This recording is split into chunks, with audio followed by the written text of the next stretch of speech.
Curfew के कारण पिछले कुछ दिनों से अमरावती जिले में सभी लेन देन ठप हो गए थे। हालांकि फिलहाल स्थिति में सुधार हो रहा है। इसमें जिला प्रशासन ने कृषि उपज मंडी समिति खोलने की अनुमति दी। इससे किसानों को बड़ी राहत मिली है। अमरावती जिले के प्रमुख बाजार समिति को सोमवार से खोलने की अनुमति दे दी गई है। अमरावती हिंसा के बाद लगे कर्फ्यू के चलते पिछले कई दिनों से बाजार बंद था, जिससे लाखों का व्यापार ठप पड़ गया था। हालांकि अब बाजार खुलने से किसानों के साथ व्यापारियों को काफी राहत मिली है। अमरावती शहरामध्ये झालेल्या हिंसाचारानंतर अमरावती शहरात कडेकोट पोलिसांचा बंदोबस्त लावण्यात आला होता। संचारबंदी लावण्यात आली होती आणि त्या संचारबंदीमध्ये गेल्या 3 दिवसापासून शिथिलता देण्यात आलेली आहे।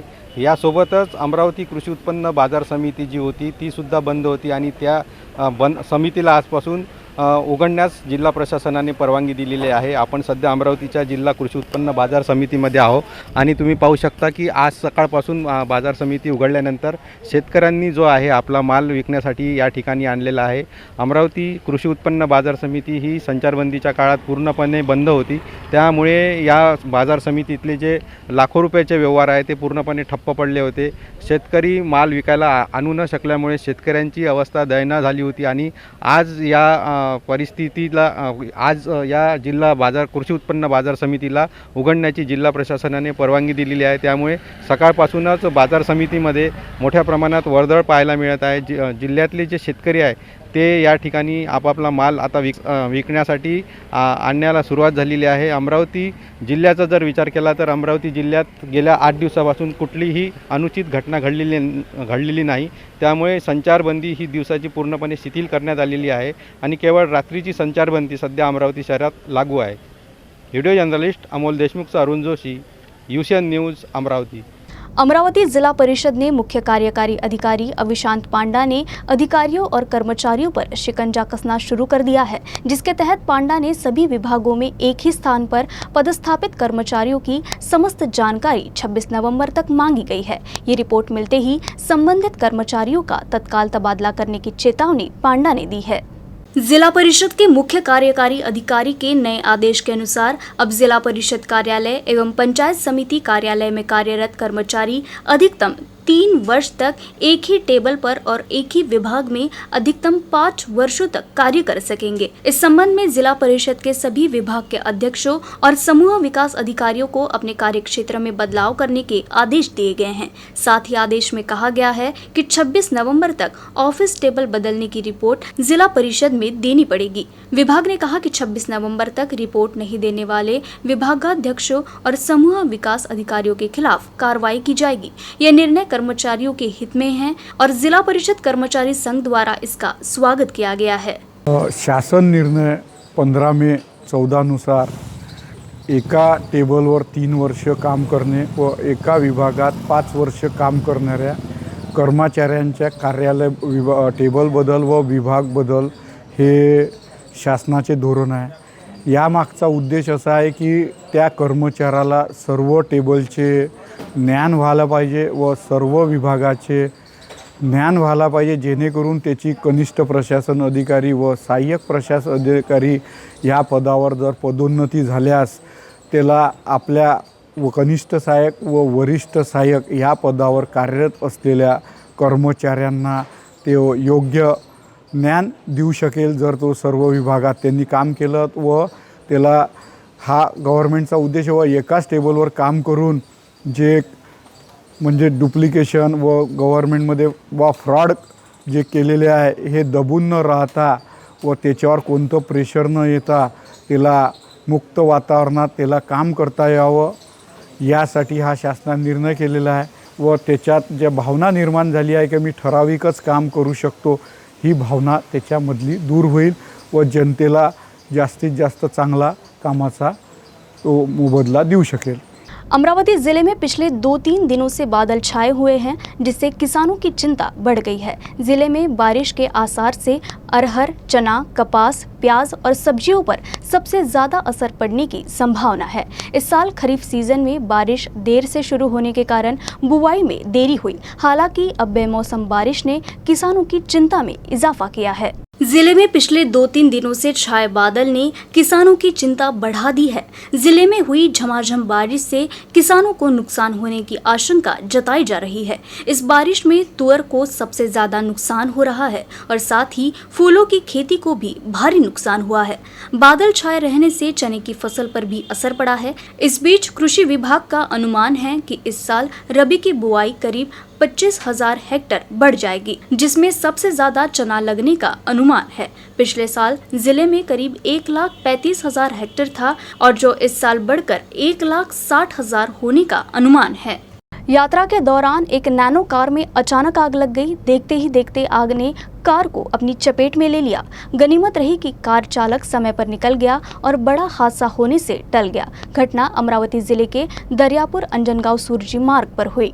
अमरावती जिले के दरियापुर अंजनगांव सुरजी मार्ग पर निम्बोली के पास अचानक एक नैनो कार में आग लग गई। अंजनगांव के विनोद मोरे सुरजी मार्ग पर अपने बेटे के साथ घूमने निकले थे, लेकिन कोकरडा फाटी के पास कार में अचानक आग लग गई। हालांकि समय रहते कार चालक और उनका बेटा कार से निकल गए, जिससे किसी प्रकार की जीवित हानि नहीं हुई। अंजनगांव सुरजी से रहीमापुर पुलिस दमकल की गाड़ियों के साथ मौके पर पहुंची। उन्होंने आग बुझाने का प्रयास किया।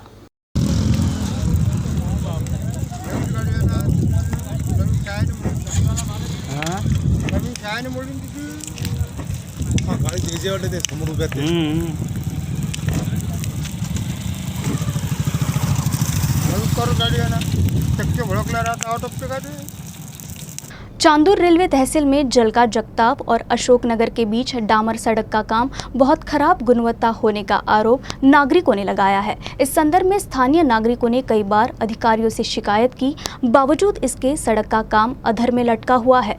यही वजह है कि गुस्साए ग्रामीणों ने प्रशासन के खिलाफ अपना रोष व्यक्त किया। चांदूर रेलवे जिले में पीडब्ल्यूडी विभाग ने जलका जगताप से अशोकनगर तक डामरीकरण का नया कार्य शुरू किया है, लेकिन ग्राम पंचायत झलका के सरपंच की ओर से जारी बयान में संबंधित प्रशासन पर इस काम में लापरवाही का आरोप लगाया गया है। लिहाजा इस संदर्भ में सरपंच भाग्यश्री कौस्तुभ खेरडे की ओर से सदस्य कौस्तुभ खेरडे ने रास्ते का काम सही तरीके से करने की मांग की है। इस बीच सदस्य कौस्तुभ खेरडे और नाराज ग्रामीणों ने सड़क का काम रोक दिया। इसके बाद जब इंजीनियर और ठेकेदार ने ग्रामीणों को अच्छी गुणवत्ता वाले काम का आश्वासन दिया है। विधानसभा में विपक्ष के नेता देवेंद्र फडणवीस ने अमरावती में सांसद नवनीत रवि राणा से मुलाकात कर कानून व्यवस्था के साथ साथ अमरावती जिले में कर्फ्यू की स्थिति पर चर्चा की। पूर्व मुख्यमंत्री और विधानसभा में विपक्ष के नेता देवेंद्र फडणवीस ने अमरावती में सांसद नवनीत रवि राणा से मुलाकात की। इस दौरान दोनों नेताओं ने अमरावती शहर में शांति कानून व्यवस्था के साथ साथ अमरावती जिले में कर्फ्यू की स्थिति पर चर्चा की। इस दौरान सांसद नवनीत राणा ने उन्हें पूरे अमरावती शहर और जिले के बारे में जानकारी दी। इस दौरान पूर्व मंत्री चंद्रशेखर बावनकुले समेत कई अन्य भाजपा के पदाधिकारी मौजूद थे। अमरावती जिले की पालक मंत्री यशोमती ठाकुर ने विरोधी पक्ष नेता देवेंद्र फडणवीस के वक्तव्य को गैर जिम्मेदाराना बताते हुए कहा कि भाजपा अमरावती में कानून व्यवस्था बिगाड़ने की कोशिश न करे। अमरावती में हुए हिंसा के बाद शांति और व्यवस्था के लिए राज्य भर की जनता से मिले समर्थन पर आभार व्यक्त करते हुए उन्होंने कहा कि स्थिति को नियंत्रण में लाने के लिए राज्य के लोगों ने सरकार की बहुत मदद की। इससे पता चलता है कि राज्य को शांति की जरूरत है। उन्होंने ये भी कहा कि ये सरकार किसी भी तरह से शांती भंग नहीं होने देगी। मी याच्या आधी पण बोलले, माझ्या ट्विटच्या मार्फत पण बोलले आणि आता पण तुमच्या समोर तेच बोलते आहे की आता अमरावती शांत झालेला आहे। कोणीही बाहेरून येऊन आमच्या अमरावतीला भडकवण्याचं काम अजिबात करू नये। दोन्ही प्रकारच्या लोकांना त्या ठिकाणी त्यांच्यावर गुन्हे दाखल झालेला आहे। होम मिनिस्टर स्वतः या सगळ्या गोष्टींवर लक्ष ठेवून आहेत आणि सायबरचा जो रिपोर्ट आला होता तोही आपल्या सर्वांच्या समोर आहे की दोन्ही प्रकारचे कट्टरपंथी हे दोस्त आहे आणि सामान्य जनतेला वेठीस धरण्याचं काम या ठिकाणी होत आहे। ज्या ज्या लोकांनी 12 तारखेला आणि ज्या ज्या लोकांनी 13 तारखेला भडकवण्याचं आणि विस्फोटक करण्याचं काम केलं, सामान्य जनतेला वेठीस धरण्याचं काम केलं, त्यांना अजिबात सोडलं जाणार नाही। अमरावती जिले के अचलपुर तहसील के सावलापुर के 5 लोगों को एक आवारा कुत्ते ने काटा था, जिनमें से जख्मी एक शख्स की और एक बालिका की मौत हो गई, जबकि अन्य लोगों का इलाज चल रहा है। अमरावती जिले के परतवाड़ा के पास सावलापुर गांव में लावारिस घूमने वाले कुत्तों का आतंक काफी बढ़ गया है। दिवाली से एक सप्ताह पहले यहां एक लावारिस कुत्ते ने 5 लोगों को काटा था, जिनमें भाग्यश्री नान्ने, राजेश खाटे, आकाश सुरोशे, श्रीकृष्ण राउत, आराध्या भटकर शामिल थे। जिसके बाद सभी को इलाज के लिए अस्पताल में भर्ती कराया गया, लेकिन कई दिनों तक उपचार चलने के बाद श्रीकृष्ण राउत और आराध्या भटकर को बेहतर उपचार के लिए नागपुर भेजा गया था, लेकिन डॉक्टरों की सारी कोशिशों के बावजूद दोनों की मौत हो गई, जबकि 3 लोगों का अभी भी इलाज चल रहा है। गांव में कुत्ते के काटने से बालिका और एक शख्स की मौत होने से ग्रामीण काफी घबराए हुए हैं और प्रशासन से कुत्तों को पकड़ने की मांग कर रहे हैं। सफाई मित्र सुरक्षा चैलेंज अभियान 2021 में अमरावती को राष्ट्रीय स्तर पर 7वां और राज्य स्तर पर दूसरा स्थान मिला है। वहीं स्वच्छ भारत अभियान स्वच्छ सर्वेक्षण 2021 के तहत अमरावती महानगर पालिका को राष्ट्रीय स्तर पर 54वां स्थान मिला है। ये भी पिछले साल की तुलना में 2 अंकों में सुधार है। स्वच्छ सर्वेक्षण और सफाई मित्र सुरक्षा चैलेंज अभियान के तहत स्वच्छ भारत अभियान के परिणाम शनिवार को घोषित किए गए। स्वच्छ सर्वेक्षण 2021 में कुल 6000 अंक थे। इनमें से अमरावती शहर ने कुल 3764.55 अंक प्राप्त कर राष्ट्रीय स्तर पर 54वां स्थान हासिल किया है। स्वच्छ भारत अभियान के तहत देश के सभी महानगर पालिका में पहली बार सफाई मित्र सुरक्षा चैलेंज अभियान 2021 लागू किया गया। ये 1000 अंक था। इस अभियान में अमरावती मनपा को कुल 604 अंक प्राप्त हुए हैं। वो राष्ट्रीय रैंकिंग में 7वें और राज्य रैंकिंग में दूसरे स्थान पर है। अमरावती मनपा ने ये जबरदस्त सफलता हासिल की है। चिकित्सा स्वच्छता अधिकारी डॉक्टर सीमा नेताम, सहायक आयुक्त स्वच्छ भारत अभियान अमरावती शहर समन्वयक डॉक्टर श्वेता बोके, वरिष्ठ स्वास्थ्य निरीक्षक, अधिकारी, कर्मचारियों ने अभियान को सफल बनाने के लिए कड़ी मेहनत की। अभियान की सफलता अमरावती मनपा के लिए गौरवशाली और उल्लेखनीय है। मनपा आयुक्त प्रशांत रोडे ने कहा कि कम संसाधनों में इसे हासिल करना बड़ी उपलब्धि है। अमरावती में पिछले 4-5 दिनों से सोयाबीन की कीमतों में तेजी आ रही है। जिले के अंजनगांव सूरजी के बाजार में उच्च गुणवत्ता वाले सोयाबीन का भाव 7000 रुपये प्रति क्विंटल है। वहीं दरियापुर, अंजनगांव और धामनगांव रेलवे में साधारण सोयाबीन की कीमत 5000 रुपये से लेकर 6500 रुपये तक पहुंच गई है। इस साल मई में सोयाबीन 9000 रुपये से 10000 रुपये प्रति क्विंटल तक पहुंच गया था, लेकिन तब तक 95% किसान सोयाबीन बेच चुके थे, इसलिए किसानों को इस बढ़ोतरी का लाभ नहीं मिला। हालांकि अब फिर से किसानों की सोयाबीन बाजार में पहुंच गई और इस बार भी बाजार में सोयाबीन को अच्छी कीमत मिल रही है। इस बीच अमरावती कृषि उपज मंडी समिति पिछले 1 सप्ताह से कर्फ्यू के कारण बंद है। हालांकि इस अवधि के दौरान सोयाबीन की औसत कीमत 5000 रुपये प्रति क्विंटल तक पहुंचती है। अंजनगांव सूरजी में 3 दिन पहले उच्च गुणवत्ता वाले सोयाबीन का भाव 7000 रुपये प्रति क्विंटल था।